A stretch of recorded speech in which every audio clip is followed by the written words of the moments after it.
नमस्कार, आप देख रहे हैं कट टू कट लाइव। प्रचार थमने को बस अब कुछ समय रह चुका है। बीजेपी, कांग्रेस और बीएपी सारी आजमाइशें कर रही हैं। वो नुक्कड़ सभाओं से लेकर जनसंपर्क से लेकर सारी तरकीबें अपना रही हैं। भजन लाल जो मुख्यमंत्री हैं वो खुद भी दूसरी बार 84 में आ रहे हैं और तीसरी बार चुनाव को लेकर डूंगरपुर में आ रहे हैं। हमारे साथ बीजेपी के युवा नेता है करुण ननुमा। इसलिए इनसे बात करनी ज़रूरी है क्योंकि बीएपी में युवाओं का हुजूम है। तो इनसे बात करते हैं। सबसे सीधा ही सवाल, क्या लगता है आपको कि युवा तो बीजेपी में खूब है, तो फिर बीजेपी में क्यों युवा आपका साथ देंगे? नहीं, भारतीय जनता पार्टी में भी हमारे युवा मोर्चा की विंग बनी हुई है और उससे कई कार्यकर्ता जुड़े हुए हैं और कई युवा साथी हमारे बीच में काम कर रहे हैं। और आपने देखा होगा जब आदरणीय नरेंद्र मोदी की सरकार पहली बार बनी तो उसमें युवाओं का कितना योगदान है, और अभी तीसरी बार बनी तो भी बढ़ चढ़ कर उसमें हिस्सा रहा है। तो हमारे पास में भी युवाओं की कोई कमी नहीं है। और युवा इसलिए भारतीय जनता पार्टी से जुड़ा हुआ है कि जो स्थानीय शिक्षा के मुद्दे हों, चाहे चिकित्सा के मुद्दे हों, चाहे रोजगार का मुद्दा हो, भारतीय जनता पार्टी ने पूरा किया है। और देश में राष्ट्रवादी विचारधारा को भी लेकर चलती है तो वो भारतीय जनता पार्टी है।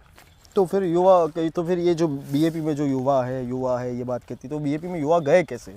ना कांग्रेस के साथ युवा, क्योंकि सभाओं में देखा गया है, कट टू कट की टीम ने भी देखा है, कई देखा गया कि सभाओं में युवाओं की कमी दिख रही है बीजेपी में, और कांग्रेस में भी दिखी। तो ये बीजेपी में गए क्यों आखिर? क्या ऐसा हुआ? क्या बीजेपी और कांग्रेस नहीं कर पाई यहाँ पे? खासकर ऐसा तो युवा नहीं दिख रहा है, ऐसा तो नहीं है। हमारी जो सभाएं हो रही है उसमें भी आप देख रहे हो कि काफ़ी युवा बढ़ चढ़ कर हिस्सा ले रहे हैं। और हम ये नहीं कह सकते कि उनके साथ में युवा और हमारे साथ में नहीं, हमारे साथ में भी उतने युवा हैं और उससे ज़्यादा हैं।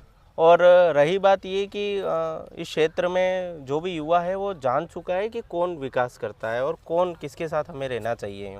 अगर 84 में बीजेपी को एक बार मान लेके जीत मिलती है तो वो युवाओं के लिए क्या करेगी? कई मुद्दे हैं यहाँ पे युवाओं के लिए। आप देख सकते हैं कि यहाँ पे जो आईटीआई कॉलेज पूर्व में सरकार ने खोले हैं, उन आईटीआई कॉलेज का सुचारू रूप से संचालन करना है और रोजगार के यहाँ साधन उपलब्ध कराने। और खासकर ये इलाका जो है वो गुजरात पे ज़्यादा डिपेंड है, तो क्यों ना हम ऐसा यहाँ पे चीज़ें स्थापित करें जिससे यहाँ के युवाओं को रोजगार मिले, उनको गुजरात नहीं जाना पड़े। और जो पढ़े लिखे जो युवा हैं, जो 84 क्षेत्र के युवा हैं, काफ़ी पढ़े लिखे हैं और इंटेलिजेंट भी हैं, उनके लिए हम यहाँ पे लाइब्रेरी की व्यवस्था करें। और टीएडी मत से भी भारतीय जनता पार्टी की जब जब भी सरकार आई है तब कहीं ना कहीं युवाओं को मोटिवेट किया है, चाहे वो आरएस की तैयारी के लिए हो, आरजेएस की तैयारी के लिए हो, या फिर आईएएस की तैयारी के लिए हो। हमने पूर्व में भी यहाँ पे कई ऐसे युवा हैं जिनको कोचिंग के लिए दिल्ली और जयपुर तक के लिए सुविधा उपलब्ध कराई है। तो आने वाले टाइम में भी जो अभी चल रहा है उससे भी अच्छी और सुविधा उपलब्ध कराएंगे। ठीक है। महेश रोत, राजकुमार रोत, अनिल कटारा, तीनों युवा है। तीनों को आप किस नज़र से देखते हैं? क्योंकि आपने तो एक वरिष्ठ नेता कारीलाल ननुमा को उतारा और बतौर वो 3 युवा मैदान में है, चुनावी मैदान। हमारे समाज की परंपरा रही है और हमारे भारत देश की भी परंपरा रही है, जहाँ तक युवा जोश और इसके साथ में मार्गदर्शन भी जरूरी है। तो युवा जोश तो होना ही चाहिए। मैं भी युवा हूँ, मैं ये नहीं कहता हूँ कि युवा नहीं होना चाहिए, युवा भी होना चाहिए, पर उसके साथ साथ में मार्गदर्शक भी होना आवश्यक है। तो हमारे अगर पिताजी मेरे हैं और मैं उनका बेटा हूँ, तो कहीं ना कहीं पिता का मार्गदर्शन जैसे होता है तो एक बेटे के लिए काम करता है। इसी प्रकार यहाँ के युवाओं के मार्गदर्शन के लिए आदरणीय कारीलाल जी हैं, काफ़ी अनुभवी हैं, उन्होंने काफ़ी संघर्ष किया है और निचले स्तर से उन्होंने ज़मीनी स्तर से सारे उन्होंने देख रखी है, सारी चीज़ें देख रखी है, तो वो इस क्षेत्र को समझते भी हैं और युवाओं के बारे में भी समझते हैं। चाहे कोई ऐसा नहीं कह सकते किसी व्यक्ति को कि अगर वो कमज़ोर है पढ़ाई में, अगर उसने नहीं किया तो इसका मतलब ये थोड़ी कि उसको ज्ञान नहीं है।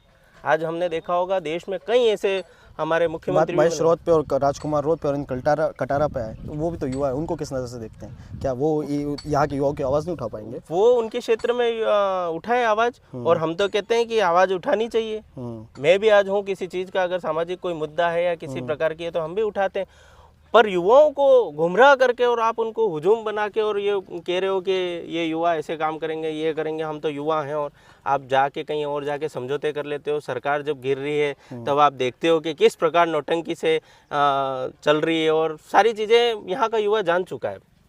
ठीक है, ये हमारे बीच में थे करुण ननुमा, जो बतौर युवा नेता भाजपा के उभर रहे हैं। उन्होंने बताया कि 84 के अंदर उन्हें भी युवाओं का समर्थन मिल रहा है, और क्या जीतने के बाद वो 84 की भाजपा सरकार, अगर भाजपा यहाँ से जीतती है तो युवाओं के लिए क्या करेगी, इस पर भी बात बात की और बीएपी और कांग्रेस की के साथ जो युवा जो उनके प्रत्याशी है उनको लेकर भी उन्होंने खुलकर बोला। देखते रहिए cut to cut live. Cut to cut के लिए मैं जुगल कलाल, नमस्कार।